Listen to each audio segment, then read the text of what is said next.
महिमा शुणु कहे पहुँचब थोब एवं आसला मात्र बर मागिब जदि बर देवे तो भोग कर जदि बर नदे फेरी आए जहाँकि कहला किए दासिया बाउरी कहला नना नड़िया टे नेबी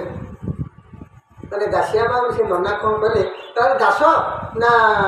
हाँ नना कौन कह ना लुगाटे बुणी नौनी मुझे जाती श्रीक्षेत्र दर्शन करके जाती ना बुणी देवी लुगा बुणा सैला तो देखे मुझी एकादशी तू मत 10 मित्र करके देबू ना आज्ञा ठीक 10 मित्र देला केते नबू ना जहाँ देवे ना हो लुगा सरीगला लुगा को भर के तुटी करने के लिए पहुँचला ना लुगा आनी चलो हाँ घर डाके कटा चावल टी मारे दियो अनेक देला डाके दास अनेक देला नड़िया गसे नड़िया पड़ी भल नड़िया कह ना नना मुझे देवी किसी मत नड़िया टे दियो ना कि नुआ गछटा ना ये गछ दौन ना नुआ गछटा के देवी पूजा है परा ना हाँ भी पूजा पाई तो मुझे नेबी हाँ दियो तेना कर पूजा कथा तो कहला भक्त मैंने जड़े आमर दास घरे जन्म बाउरी जन्म हेल्ले कौन हम या मन गोटे मानने अच्छी कौन भाव भक्ति अच्छी नड़ियाटे पारिकी देली धरला हाथ में कहला नना नियो ना कौन ना नड़ियाटी नहीं जीव श्रीक्षेत्र को जगन्नाथ गौड़ पंग पछे पछे छिड़ा हम नड़ियाटी देखेब जदि सी हाथ बढ़े देला ताहले तो नेला जदि न नब मो नड़िया बटाणी देदेव नना कहला अरे ये कथा अरे जगन्नाथ तो हाथ टणे पुणी तू एमती जिते जोड़िया कर कथा करूँ ना ना नहीं मो दरकार नहीं जदि सी न नब ताहले मो नड़िया नहीं आस राहुल आउ नब ना मोर चावल दरकार नहीं कि आम किसी पैसा दरकार नहीं कौन है आज्ञा नना सब कर बुलाबुली कर दर्शन सैला नड़ियाटी बांधी कहला अरे हे मुझे जावाक बाहर नड़ियाटे देती कौन दास गला जाकि छिड़ा है कौटी गौड़ पाखे गौड़ पछरे देख कौटी दर्शन कर मामा कौटी दर्शन कर गौड़ पछरे नहीं गौड़ पछ दर्शन कले ये शुण कहीं कौन तो मान अच्छी गौड़ पछ दर्शन कर नारायण को वृष पछ दर्शन कर क्या महादेव को सिंह पछ दर्शन कर देवी को आगु को पलि आसबनी आसिले कहीकि आसब सी होती बड़ भक्त गौड़ को ठार बड़ भक्त किए अच्छी कहीं ना तेणु गौड़ पक्षे सब दर्शन कर जदि आगू को आसब ताले गौड़ को कहीकि आसब मुझे जाऊँगी प्रभु पाखक आज्ञा गौड़ पक्षे छिड़ा है गौड़ पक्षे छिड़ा गौड़ पक्षे छिड़ा है अनेला कहला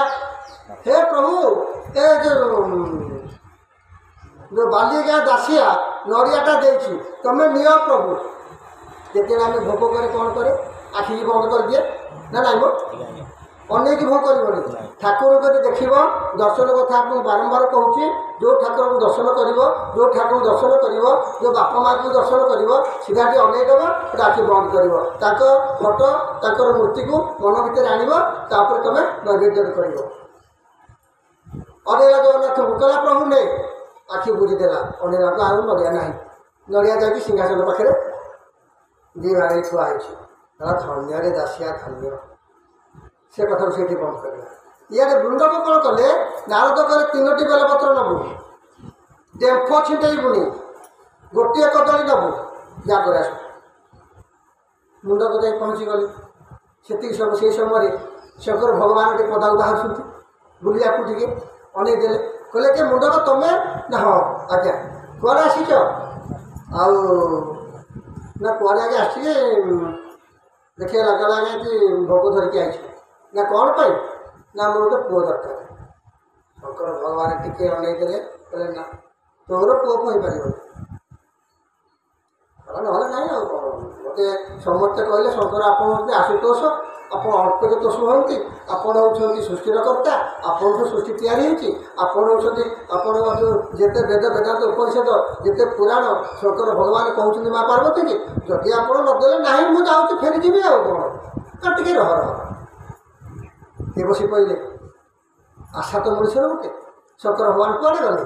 ना माँ पार्वती पहाड़ को गले ମା ପାର୍ବତୀ ମୁଁ ଯାଉଛି ମୁଣ୍ଡକୁ ଚିନ୍ତା କଲି କୁଆଡ଼େ ମୋତେ ମାଆଙ୍କ ପାଖକୁ ଗଲେ ଆଉ କ'ଣ କହିଲେ ପାର୍ବତୀ ନା କ'ଣ ଏତେ ପ୍ରଭୁ ଏତେ ଶୀଘ୍ର ପଳେଇ ଆସିଲ ନା କ'ଣ ହେଲା କି ଯାଉଛ ସେ ମୁଣ୍ଡକୁ ଆସି ପହଞ୍ଚି ତ ସେ ପୁଅଟେ ମାଗୁଛି ତା ଭାଗରେ ତ ପୁଅ ନାହିଁ ଦେବି କେଉଁଠୁ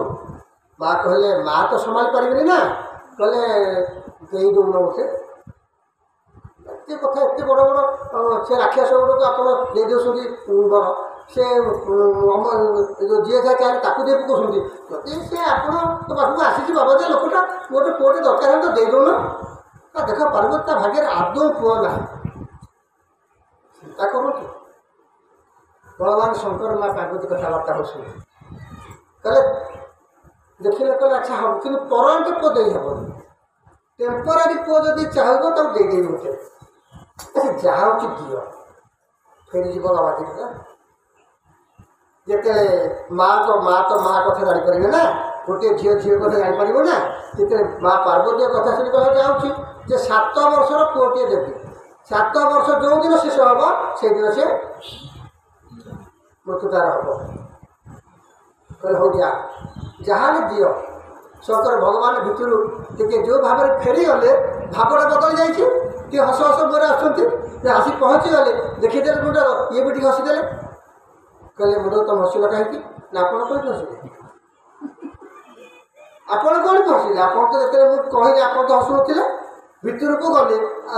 ମାନେ ୟାଙ୍କର ମନରେ ଗୋଟେ ଆସିଲା ବିଶ୍ୱାସ ଯେ କିଛି ଗୋଟେ ବର ମିଳିବ କହିଲେ ହଁ ଶୁଣ ତମେ ଯେଉଁଟା ଆମେ ଠିକ୍ କହୁଛ ଯେ ତମ ପାଖରେ ଯେଉଁ ବର ମୁଁ ଦେବି ପୁଅ ପାଇଁ କିନ୍ତୁ ଇଏ ପରମାନେଣ୍ଟ ପୁଅ ନୁହେଁ ନା ଆଉ ପୁଅ ଦେବାର ଟେମ୍ପୋରାରୀ ପରମାନେଣ୍ଟ କିନ୍ତୁ ଅସ୍ଥାୟୀ ସ୍ଥାୟୀ ଅଛି ନା ଇଏ ସ୍ଥାୟୀ ପୁଅ ନୁହଁ ଇଏ ଅସ୍ଥାୟୀ ପୁଅ ନା କେତେ ଦିନ ନା 7 ବର୍ଷ ଯେଉଁ ଦିନ ଆମ ପୁଅ ସେଦିନ ମରିଥିବ ଗୋଟେ କାମ କର ଆପଣ ଗୋଟେ କାମ କର ମୋ ଭୋଗ ରହିଲା ଭୋଗରେ ହାତ ମାରିବେନି ମୁଁ ଟିକେ ଆସେ ନା କି ତମେ କୁଆଡ଼େ ଯାଉଛ ନା ମୋର ପୁରା ଗୋଟେ ପତ୍ନୀ ଅଛି ତାକୁ ପଚାରିବେ ନାହିଁ ଆପଣ ଗଲେ ଭାରି ମାଆଙ୍କୁ ପଚାରିଲେ ମୋର ଏମିତି ଅଛି ଆଚ୍ଛା ହଉ ଦେଖନ୍ତୁ ଆଜ୍ଞା ମୋ ଭୋଗରେ ହାତ ମାରିବେନି ଆପଣ ଯଦି ଛିଡ଼ା ହେଇଥାନ୍ତୁ କହିଥିଲା ସିଆ ନନେଲେ ଧରିକି ପଳେଇ ଆସିବ ହେଲେ ମୋ ଭୋଗରେ ହାତ ମାରିବେନି ଜଗିଥାନ୍ତୁ କ'ଣ କରିବେ ଭକ୍ତାଧୀନ ଭଗବାନ ଶଙ୍କର ଭଗବାନ ଛିଡ଼ା ହେଇଛନ୍ତି ଇଏ ଆସି ପହଞ୍ଚିଲା ଆଶ୍ରମରେ କହିଲେ କୁଆଡ଼େ କ'ଣ କେମିତି ହେଲା ନା କ'ଣ ହେଲା କି ବସ ଅସ୍ଥାୟୀ ପୁଅ ଗୋଟିଏ ଦରକାର ହେଉଛି କିନ୍ତୁ ସ୍ଥାୟୀ ପୁଅ ମିଳିବନି ନା କେତେ ଦିନ ନା 7 ବର୍ଷ ନା ଆମ 7 ବର୍ଷଟି ଦିନେ ହେଇଛି ଓଳି ହେଇଛି 7 ବର୍ଷ ମୋତେ ମା ଦେଖି ଡାକିବ ଆଉ ମୋତେ ଯେଉଁ କହୁଛନ୍ତି ଯେ ଇଏ ଅପୁତ୍ରିକ ସେ ଅପୁତ୍ରିକ କଷ୍ଟ ଯିବ 7 ଦିନ ତ ନୁହେଁ ନା ନାଇଁ 7 ବର୍ଷ ନା ଯା ଆଗ তুমি ଧରିକି ଆସ ତାପରେ ଦେଖିବା କ'ଣ ହେଉଛି ନା ହେଉଛି ମା ଖୁସି ହେଇଗଲେ ହସି ରୁଷି ଆସିଲେ କହିଲେ କିଅ ମୁଣ୍ଡ ଘଷୁଛ କାହିଁକି ନା ତମେ କ'ଣ ଘଷୁଥିଲ ନା ତାହେଲେ କ'ଣ ହେଲା ନା ଦିଅ ଆଜ୍ଞା ଭୋଗରାଗ କଲେ ଏଇଠି କଥାଟା କହିବାର ହେଲା ଯେ ଯେତେ ଆପଣ ଶିବ ମନ୍ଦିରକୁ ଯିବେ ବେଶୀ ଭୋଗ ନେଇକି ଯିବେନି ବେଲପତ୍ର 3ଟି ନେବେ ଗୋଟିଏ କଦଳୀ ନେବେ ଚୋପା ଛଡ଼େଇବେନି ଥୋଇବେ ତା ଜାଗାରେ ପୂଜା କରିବେ ଆସିବେ ଏକଦମ ସନ୍ତୁଷ୍ଟ ଆଉ ଯେତେବେଳେ ଆପଣ ଯିବେ କୌଣସି ମନ୍ଦିରକୁ ଘଣ୍ଟି ଯଦି ଓହଳିଥିବ ଘଣ୍ଟି ବଜେଇ ଦେବେନି ହଠାତ୍ ଘଣ୍ଟି ବଜେଇ ଦେବେନି ଘଣ୍ଟି ବଜେଇବା ଆଗରୁ ଚିନ୍ତା କରିବେ କ'ଣ ଆପଣଙ୍କର ଦରକାର ପ୍ରଭୁଙ୍କୁ ଜଣାଇବା ପାଇଁ ତାକୁ ଆଗ ମନସ୍ଥ କରିବେ ତାପରେ ଘଣ୍ଟି ବଜେଇବେ ଘଣ୍ଟି ବଜେଇଲା ପରେ ଆପଣ କହିବେ ମଙ୍ଗଳାଙ୍କ ମନ୍ଦିରକୁ ଯାଆନ୍ତୁ ଦେବୀଙ୍କ ମନ୍ଦିରକୁ ଯାଆନ୍ତୁ ଦେବତା ମନ୍ଦିରକୁ ଯେଉଁଠି ଘଣ୍ଟି ଓହଳା ହେଇଛି ଯଦି ଘଣ୍ଟି ବାରମ୍ବାର ବଜେଇବେ କିଛି ନ କହିକି ତାହେଲେ ଯେଉଁ ଠାକୁରଙ୍କୁ ଯାଇଥିଲେ ସେ ବିଗିଡ଼ି ଯିବେ ତାହେଲେ ଆମର ଘଣ୍ଟି ଯାକ କ'ଣ କି କଲିଙ୍ଗ ବେଲ୍ ନା ନାଇଁ ଯଦି କଲିଙ୍ଗ ବେଲ୍ଟା ବାରମ୍ବାର ବଜାଉଥିବ ଘର ଲୋକ ଆସିବ କିରେ କ'ଣ ନା କିଛି ନାହିଁ ପୁଣି ସେ ଗଲା ପରେ ବଜେଇବ କିରେ କ'ଣ କିଛି ନାହିଁ ସେ ବିରକ୍ତ ହେବ ଠିକ୍ ସେଇପରି ବିଶେଷ କରିକି ଧ୍ୟାନସ୍ଥ ସର୍ବଦା ରୁହନ୍ତି ଶଙ୍କର ଭଗବାନ ଅର୍ଥ ଦେବଦେବ ଶଙ୍କର ଭଗବାନଙ୍କ ମନ୍ଦିରକୁ ଯେତେବେଳେ ଯିଏ ବହୁତ ହୁସିଆର ଯେତେବେଳେ ଆପଣ ସିଦ୍ଧାନ୍ତ କଲେ ଯେ ଏଇଥିପାଇଁ ମୁଁ ଆସିଛି ଘଣ୍ଟିଟି ବାଡ଼େଇ ଦେବେ ଶଙ୍କର ଭଗବାନ କ'ଣ କରନ୍ତି ସଦାବେଳେ ଧ୍ୟାନ ମୁଦ୍ରାରେ ଅଛନ୍ତି ନା ନାଇଁ ତପସ୍ୟାରେ ଅଛନ୍ତି ଯେତେବେଳେ ଘଣ୍ଟି ଦିବେ ସେ ବାଜିଯିବ ଚଟକି ଅନେଇଦେବେ ହଠାତ୍ ଅନେଇଦେବେ ଅନେଇଦେବା ପରେ ଆପଣ ଆପଣଙ୍କର କଥାଟିକୁ କରିବେ ବାରମ୍ବାର ବଜେଇଲା ମାନେ ତାଙ୍କ ଧ୍ୟାନରେ ବ୍ୟାଘାତ ସୃଷ୍ଟି ହେବ ଏବଂ ସେ ବିରକ୍ତ ହେଇଯିବେ। ଯେ ମନୁଷ୍ୟ ତିନୋଟି ବେଲପତ୍ର ବୁଝିଲେ, ଯଦି ତମେ 21 ନିଅ 7 ନିଅ ମା କହିଲେ ତମେ ଯେତେ ନେବାର ନିଅ, କିନ୍ତୁ ତିନୋଟି ବେଲପତ୍ର ହେଉଛି ମୁଖ୍ୟ। बोले शंकर भगवान की जय। आज्ञा पहुँची गले मुंडक पहुँचले भोग पर छिड़ा के शंकर भगवान भक्ताधीन भगवान अपेक्षा कर छिड़ा कहले कौन कहले ना आज्ञा दिंतु भोग है आज्ञा भोग सरी प्रभु देले देलापर प्रभु सियाड़े गले इआड़े आसिले शंकर भगवान ताक बाटे गले मुंडक